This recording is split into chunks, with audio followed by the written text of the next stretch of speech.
Hello सांग मैंने good morning समझते केमती अच्छे सब। तो आज हूँ आम ट्रेनिंग प्रोग्राम लास्ट दिन। तो आम प्रथम पहुँचिक ब्रेकफास्ट करनेलु। ब्रेकफास्ट पर आमर कि ट्रेनिंग प्रोग्राम स्टार्ट होगा।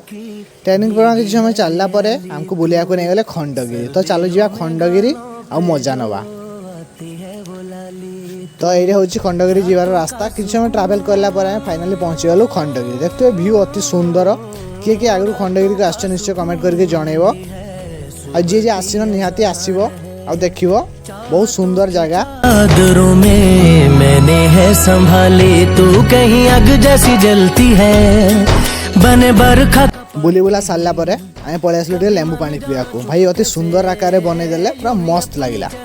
तापर आम पलि आसलु लंच करिया को। लंच आज साधा थिला हेले बढ़िया थिला। तापर पुणी आमर कि जस्ट ट्रेनिंग प्रोग्राम स्टार्ट होगा। तापर आमर पुरस्कार वितरण थिला। आम ड्रामा रे थर्ड होइतिलु। तापर आम घर को पलि आसलु। तो समस्त गुड नाइट।